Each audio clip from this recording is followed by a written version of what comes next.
I never thought something as ordinary as a doorbell camera could destroy my entire world.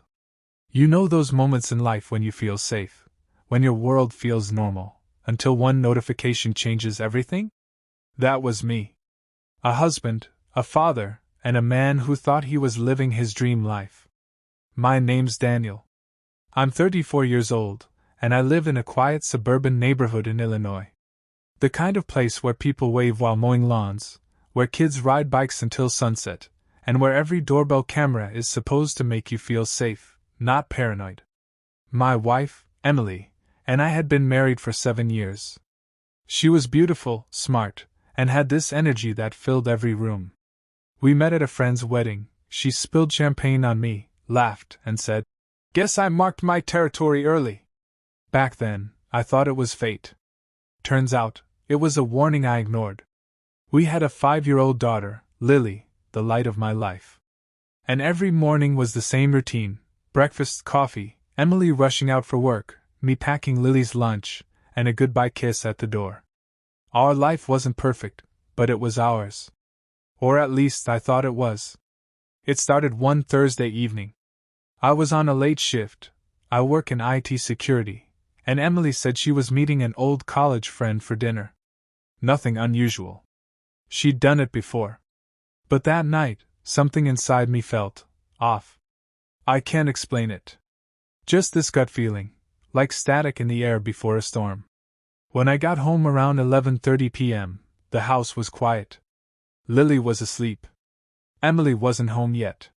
I texted her, "You okay? It's late." No reply. 15 minutes later, I heard the door unlock. She walked in, smelling like perfume and wine, cheeks flushed. When I asked about dinner, she smiled too wide, said they lost track of time. I wanted to believe her. I really did. But something inside me cracked that night, just a hairline fracture of doubt. The next morning, I checked our doorbell app, something I rarely did. Usually, it just caught delivery guys or neighborhood kids. But that night, the camera had recorded motion, around 10:47 p.m. My heart thudded as I opened the clip. And there she was. Emily. Standing on our porch.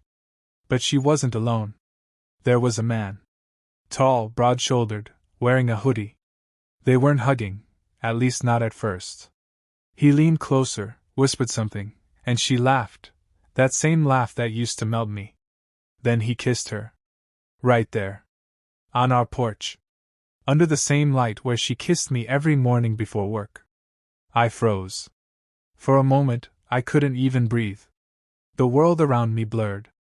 I replayed it again and again, hoping I was seeing it wrong, that it was a trick of the camera or a shadow.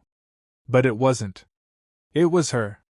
When she came downstairs that morning, humming, making pancakes for Lily, I couldn't even look at her. She smiled and said, "You okay? You look tired." Yeah. I was tired of being lied to. That entire day at work, I kept hearing that laugh from the video. Over and over. Like an echo that wouldn't die. I wanted to confront her immediately. But something inside me stopped. Maybe it was fear. Maybe pride. Or maybe I just wanted to see how deep the lie went. So I waited. And watched. Over the next week, I noticed her phone glued to her hand. New perfume. More makeup. Sudden gym sessions that never used to exist. And that college friend? She never mentioned her name again. By Friday, I decided to test something. I told her I had to work late. But I didn't. Instead, I parked my car a block away and watched the house from a distance. It was quiet for about an hour. Then headlights. A black SUV. Same hoodie guy from the camera. He got out. She opened the door before he even knocked. That was all I needed to see. My stomach twisted. My heart broke. But I wasn't done. I turned on the live feed from my phone. I watched them. Laughing. Drinking wine. And then, the lights went out. That night, something inside me died. Not the love doesn't die that easily. But the trust. The version of her that I believed in. That's what vanished. I stayed up till sunrise, staring at my phone screen, replaying that first clip again and again. Every time, I whispered to myself, why? Why would she do this? Wasn't I enough? Wasn't Lily enough? But then I realized, I wasn't going to cry anymore. I was going to find the truth. And the truth doesn't hide behind passwords or excuses. The next morning, I pretended everything was fine. I kissed her goodbye, smiled, packed Lily's lunch. Then, as soon as they left, I set up 2 more cameras, one in the living room, another facing the driveway. If she was going to play games in my house, I was going to record every move. For days, I collected footage. Some days, nothing. Other days, little clues, a jacket on the couch that wasn't mine, a wine glass left half full, her whispering in the kitchen when she thought Lily was asleep. It was killing me, watching her live a double life in front of me. But I needed to see it through. I needed to catch the truth, raw and undeniable. One night, while she was in the shower, I checked her phone. It was locked with Face ID. But she'd fallen asleep on the couch earlier, and I remembered the angle of her face. I used it. It unlocked messages. Hundreds of them. From someone saved as AD. The kind of messages that made my blood boil, not just because of what they said, but how she wrote them. The same emojis, the same words she used to send me years ago. I miss your smell. Can't wait to see you again. My husband's so clueless. That line hit like a hammer. My husband's so clueless. That's when I decided she was going to see just how clueless I wasn't. I downloaded every message, every photo, every video. Saved them to a flash drive labeled, "For Truth Only." Then I deleted my emotions. All of them. That weekend I acted like the perfect husband. Cooked her dinner. Took her and Lily to the park. Smiled for photos. She had no idea that every word, every kiss, every fake smile was me collecting evidence for my own justice. But the universe has its timing. And karma? It doesn't miss. Because 3 days later, that same doorbell camera that showed me her betrayal recorded something else. Something that would change everything again. It was around midnight. I was working in the study when I got the notification, motion detected. When I opened the live feed, I saw the same SUV parked out front. He stepped out. But this time, he wasn't smiling. He rang the bell. Emily didn't answer. He waited. Then he looked straight at the camera, almost like he knew I was watching. And what he said made my skin crawl. He leaned in and whispered, "Tell her she can't ignore me forever." Then he walked away. That night, I realized this wasn't just an affair. It was something darker. Something dangerous. And I was done being the clueless husband. That night, after hearing him whisper into the camera, I couldn't sleep. I sat there in the dark, staring at the screen, watching the man who had been in my house, with my wife, threatening me, through my own security system. I realized then, this wasn't just betrayal anymore. This was invasion. A stranger crossing the line into my home, into my family. The next morning, I acted calm. But inside, I was a storm waiting to break. Emily was making breakfast, humming that same song she always did when she wanted to pretend everything was fine. I watched her closely. She had no idea what I knew, what I'd seen, what I'd heard. When she turned to leave for work, I said, "Hey, Em, who's 80?" Her whole body froze. Just for a second. Barely noticeable, but I saw it. She forced a laugh. "Just a coworker, why?" I smiled. "Just curious." She left in a hurry. I sat down at the table and whispered to myself, "Coworker, huh? We'll see." That day, I called in sick to work. Instead, I drove to the address linked to her car tracker. Yeah, I had access. I installed it years ago when she bought her SUV. She didn't know I could still see her routes.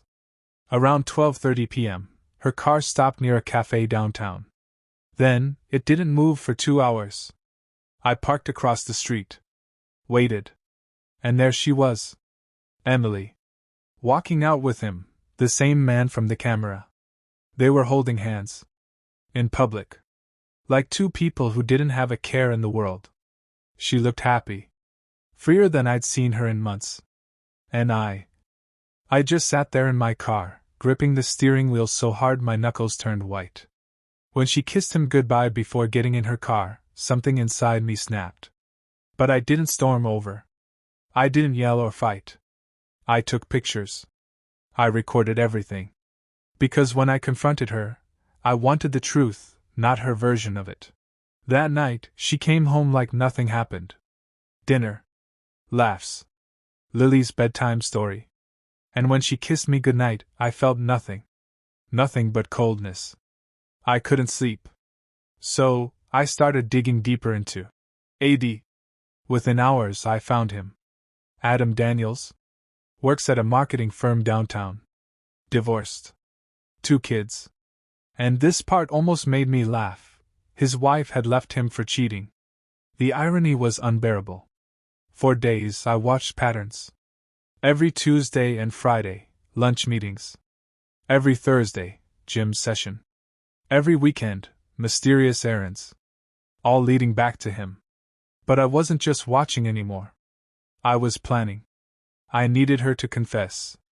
Not because I needed her honesty, but because I wanted to see how far she'd go to keep the lie alive. The next Friday, I set my phone on record, placed it face down on the counter, and asked, "So, how's that coworker of yours? AD, right?" She looked up from cutting vegetables. "Why do you keep asking about that?" she said. "I just feel like you've been distant lately." Her tone softened, that fake sympathy she used whenever she wanted to control a conversation. "You're overthinking again, Dan. You work too much. You're just tired." And for a second, I almost believed her again. That's how powerful lies are when they come from someone you love. But then I remembered the video. The texts. The kiss. And my love turned into calculation. 2 days later, I left early for work, or at least she thought I did. I parked a few houses away, waited, and watched through the live camera feed. 10 minutes later, the same SUV pulled up. "Adam." She opened the door. They hugged. I clenched my fists. Then I called the police. Not to report her. Not yet. But to report him. See, Adam had said something threatening on my camera, and that was enough to file a harassment warning. I gave the footage to the officer. He said they'd look into it. But that wasn't the point. I just wanted him to know I wasn't invisible anymore. That night, Emily was tense. Distant. Checking her phone constantly. I asked if everything was okay, and she just said, "Yeah, long day." But she didn't know I could see her messages backing up to the cloud. I read one. It said, "Dan's acting weird. I think he knows something." And Adam replied, "Then maybe it's time we end this before he does something stupid." And this? No, not yet. Not until I was done. The next morning, I told Emily I was going on a weekend work retreat. She smiled, relieved. Perfect. I didn't go anywhere. Instead, I stayed close. Watching the cameras. Tracking her phone. Saturday night, around 8 p.m., I saw the SUV again. This time, I was ready. I walked quietly up the driveway, phone recording. The curtains were open just enough for me to see them, on my couch. The same couch where Lily used to watch cartoons. I wanted to burst in, scream, tear the world apart. But instead, I recorded 30 seconds, that's all I needed. Then I walked away. It was raining. Heavy. But I didn't care. I just stood there in the dark, letting the water wash the anger off my face. The next day, I went to a lawyer. Told him everything. He said, "Don't confront her until we file. Gather everything. We'll serve her when she least expects it." That was exactly what I wanted to hear. But life has its own script. And mine took a darker turn than I could have imagined. Because 2 nights later, there was another notification. Motion detected. I opened it, and this time, it wasn't Adam. It was Emily. crying, talking to someone on the phone, her voice shaking. "I can't do this anymore," she said. "I think he knows everything." Then silence. She looked straight at the camera, like she knew I was watching, and whispered, "I'm sorry." She turned off the porch light and went inside. The next morning, she was gone. Her phone, her car, her clothes, all gone. Just a note on the counter. "I'm sorry for everything. Please tell Lily I love her." I felt numb. Not angry. Not sad. Just empty. I called her sister, no answer. Her friends, nothing. It was like she disappeared. Then, 2 days later, I got a call from an unknown number. It was Adam. He sounded shaken. "Dan, look, man, I didn't mean for this to go that far. Emily's not answering. She left me a message, saying she's sorry for what she's done to both of us." I hung up. Because I realized something. Maybe she wasn't running away. Maybe she was breaking down. That night, I searched every camera, every recording, trying to see if I missed something. And I did. A small detail in that last clip. Behind her, on the kitchen table, my flash drive. The one labeled for truth only. It was gone. I didn't know whether she took it to destroy it or to confess. But one thing was certain, she knew I had proof. And maybe that's what broke her. Days passed. Weeks, even. No calls. No messages. Until one morning, I got an email. No sender name. No subject. Just a video attachment. I hesitated, then pressed play. It was Emily. Sitting in a hotel room. Eyes red from crying. "Dan," she said, her voice trembling. "I don't know where to start. I know I don't deserve forgiveness, but you deserve the truth." She took a deep breath. "It wasn't supposed to happen. Adam and I met at work. It was just talking at first.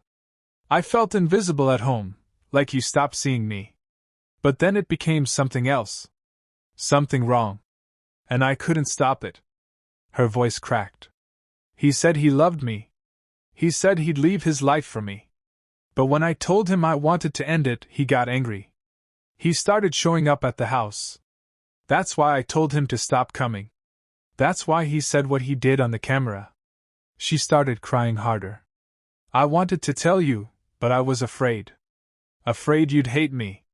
Afraid you'd take Lily away." Then she looked straight at the camera. "I'm sorry, Dan. You didn't deserve any of this. I'm getting help. Please, tell Lily I love her." And the video ended. I sat there for hours, just staring at the screen. Part of me wanted to forgive her. Another part wanted to erase her completely. But I couldn't do either. Because forgiveness doesn't fix betrayal, it just dulls it. That night, I sat outside on the porch, the same place where everything started, and I realized something. That camera didn't just record betrayal. It recorded transformation. It showed me the moment I stopped being blind. The next morning, I called my lawyer. "I'm filing," I said. And that was that. When the papers were delivered, I heard she checked herself into therapy. Adam lost his job a month later. Apparently, his company found out about his behavior through an anonymous tip. I didn't say a word. Karma did the talking for me. Weeks passed. Life began to find a rhythm again. Lily smiled more. I started to sleep again. And one night, I deleted all the footage. Every message. Every picture. Every trace. Because some ghosts don't deserve to live in your devices. They deserve to fade away. But before deleting the last clip, I watched it one final time, the one where she looked at the camera and said she was sorry. And for the first time, I believed her. Not because she deserved it, but because I needed peace. It's been 6 months since the day I deleted the footage. 6 months since I watched my world fall apart, and somehow rebuild itself piece by piece. The doorbell camera still hangs outside my house. But it doesn't scare me anymore. It's just a quiet reminder that truth always finds a way in, even when you try to shut it out. Lily asks about her mom sometimes. I tell her the truth, not the ugly truth, just the part she can understand. That mommy needed time to get better. Because one day, she'll be old enough to know the rest. And when she does, I want her to hear it from me. Not from anyone else. People think healing happens fast. It doesn't. It's a slow climb, 1 step forward, 2 steps back. Some nights, I still wake up at 3 a.m. I reach over to her side of the bed and find nothing but cold sheets. But those nights don't break me anymore. They just remind me that I survived. A few weeks ago, I ran into someone unexpected, Adam. It happened at a gas station, of all places. He looked different. Tired. Lost. The kind of man who had finally run out of lies. He saw me and froze. For a moment, I thought he'd pretend not to know me. But he walked over, slow and cautious, like a man approaching his own shadow. Dan, he said quietly. I heard she's doing better. I'm sorry, man. For everything. I didn't say anything at first. I just looked at him, the man who'd walked into my house, my life, my marriage, and ruined everything. But then, something inside me let go. I said, It's over. You don't owe me anything.